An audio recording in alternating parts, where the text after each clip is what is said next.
Today the doctor told me Mom has dementia. The sound of my son's voice, which I hadn't heard for 15 years, was so filled with sorrow that I had no room to feel nostalgia. I'm a man in my 70s, a former corporate employee. During my active days, I served as a department head in a well-known company that everyone recognized, and had a decent income and connections. However, the moment I retired, I became a lonely old man ignored by everyone. I divorced my wife 15 years ago. The reason was my infidelity. At that time, when I called at work, I repeatedly played around with women outside, and although I had a family, I pretended to be a smart man who didn't cut corners either at work or in love. It's nothing. In reality, all I did was neglect my wife and son who had been waiting for me to return home. Eventually, my wife had enough and left me. At that time, I had a girlfriend 15 years my junior, and promptly married her after my divorce, considering it a blessing. However, this time, I was cheated on by my second wife. I enjoyed being with you. But I can't take care of an aging man like you any longer. She said and left, and I couldn't blame her. Karma, I merely got paid back for what I did to my ex-wife. I was punished in the most straightforward way.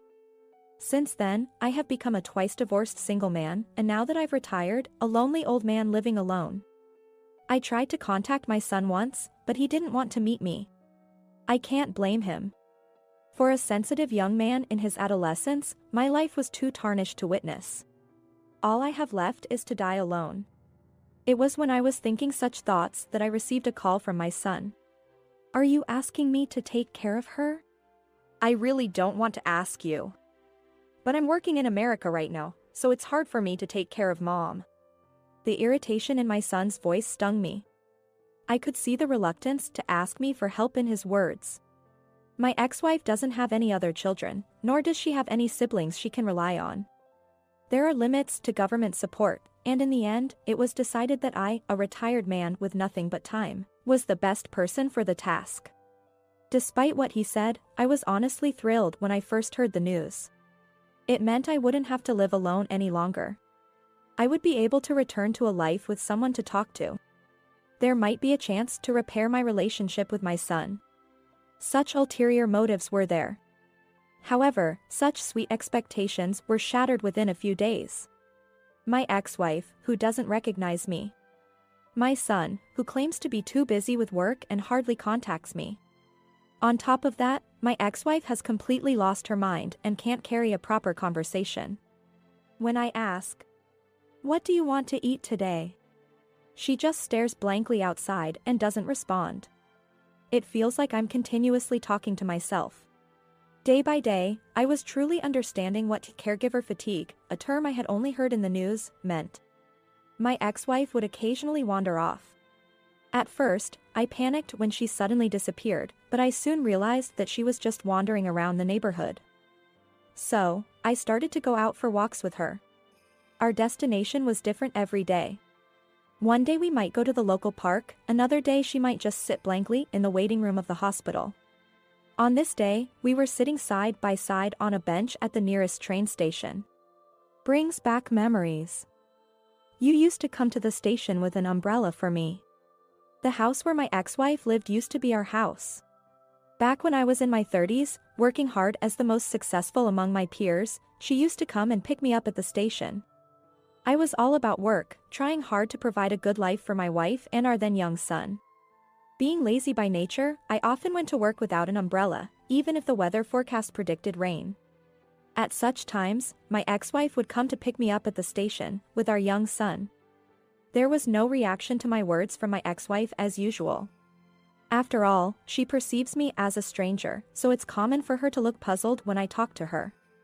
Just when I thought my words were going unnoticed again, my ex-wife suddenly muttered, "He's late again today." After saying that, she slowly got up and started walking home. Could it be? As I stretched out my hand so she wouldn't get lost, my ex-wife looked at me curiously, but she held my hand. As I became more successful, I gradually stopped paying attention to my family. Those must have been hard days for my ex-wife. With her dementia, my ex-wife might be seeing our family as it was when we were close. It's too late to change anything, but I started to wonder if there might be some way to make it up to her a little. On another day, we sat side by side on a bench in the local park.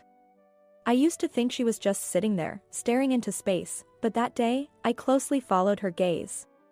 That's when I noticed she was looking at a little boy, about 6, playing on the playground equipment. Tom was pretty adorable at that age too. Tom is my son's name. Then I got a reply from my ex-wife. I wonder if Tom is on his way back from elementary school now. Then I knew. That day, my ex-wife had time traveled about 40 years back. Isn't he still in after-school club? Isn't he playing football? When I replied like that, my ex-wife looked at me with a surprised face. Oh, you. Are you off from work today? She seemed to understand who I was. I felt like I was about to cry. Yeah. I took a little time off. Well, you've aged a bit, haven't you? A bit is an understatement. I'm a respectable old man well into my 70s, but through her eyes, I might appear as I did when I was about 35. I used to spend my days off at golf business meetings, but when I had some spare time, I would play in the park with my son and wife. Those were happy times. On another day, we sat on a bench outside the library. Have you decided which high school to go to yet? My ex-wife was talking to me with an innocent face. My son, who was about to take his high school entrance exams, often studied in the library.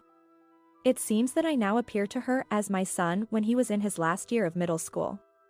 I'm thinking about going to a public high school. I go along with my ex-wife's story and tell her the name of the high school my son went to. If anyone had heard our conversation, they would have been surprised to hear such an old man talk about taking high school entrance exams. What about private high schools? You once mentioned wanting to go there, didn't you? I hadn't known. My son, Tom, had always told me that he wanted to go to a public high school. I never thought he would want to go to a private high school. Was this when I was overwhelmed with work, without the time to spend on my son and my ex-wife? I seem to remember Emily once asking me to sit down and discuss with our son. On the other hand, I just vaguely nodded.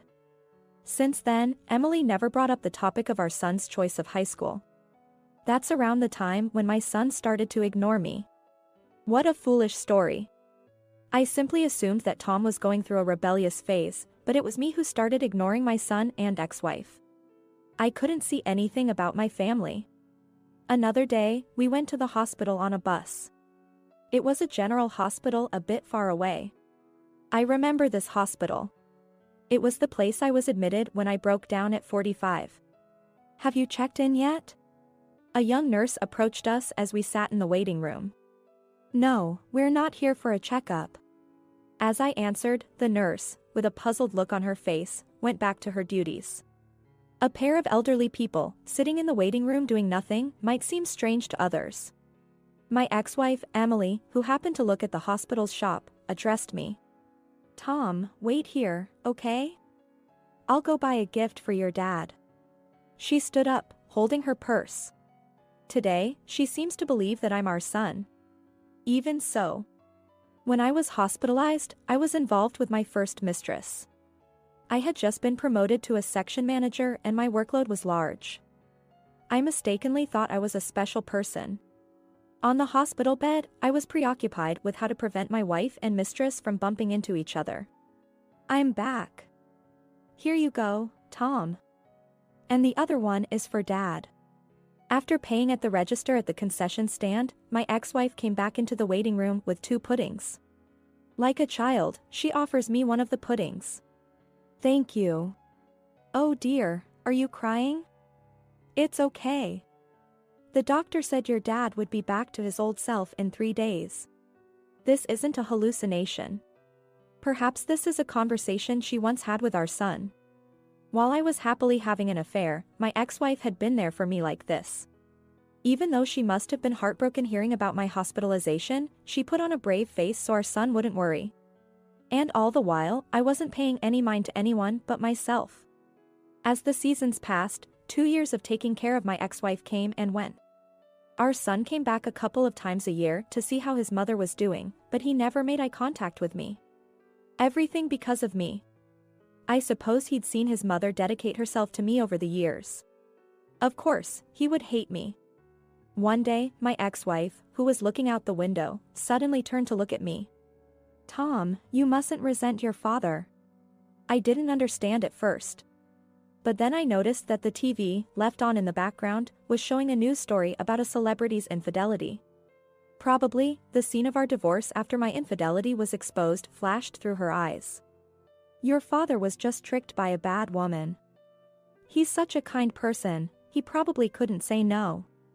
I'm sure the son had been berating me before this conversation. Seeing his mother's sacrifice up close, my betrayal must have been a tremendous shock to him. Yet, here was my ex-wife, defending me. Trying to prevent our son from hating me, the one who had betrayed them both. I couldn't take it anymore. "That's not it. I'm not that great a person." Tears trailed down my wrinkled cheeks. "I'm not the kind of man who deserves to be loved and cared for this much. I'm a pathetic man who, despite having a wife and son, was busy chasing after women outside. Forgive me. I'm truly sorry." Tears streaming down my face, I begged my ex-wife for forgiveness. She returned my look with a puzzled expression. However, her expression changed to surprise in the next moment. "You came back, didn't you?" My ex-wife stared at my face in a slight hurry. I didn't recognize this scene. Where is Emily in her timeline now? As I wondered, she began to smile warmly. "Welcome home." "Yeah, I'm home." This might be the world Emily had wished for. In reality, I didn't try to stop her from leaving back then, and I remarried the woman I had an affair with. Yet, Emily might have been hoping for my return all this time. I realized it too late. I was such a fool. I believed that you'd come back. "Yeah, I'm really sorry for being so late." Tears glimmered in Emily's eyes. "I'm truly sorry. I made her wait for 15 long years. I wonder if it's still not too late. Can we become a couple again?" With her welcoming me home with that smile, I genuinely wished to spend the rest of my life with her. After that, we had many conversations. Emily's mobility had become challenging, and she spent more days lying in her medical bed. As for me, I spent my day knitting with her and taking care of her. I even started having small talks with our son. However, the contents of the conversation were all about the usual ex-wife, and it didn't feel like a parent-child conversation. Our son must be confused about how to interact. One day, we might have a moment where all three of us could share laughter together as a family. Just as I was thinking this, Emily left this world. The 7 years of caring for her weren't all filled with joy. There were times when Emily would suddenly become agitated and angry. But seeing Emily peacefully draw her last breath, as if she was falling asleep, gave me some relief. Her sleeping face looked very peaceful. In the end, I found myself alone again. But I'm not lonely anymore. Because I had those final days filled with lots of conversations with you. Even when you no longer recognized who I was happy just to be with you. Even with you gone, Tom has started contacting me. That's thanks to you. On your anniversary, Tom and I will visit your grave together. I hope to see you smiling again then. Thank you, truly,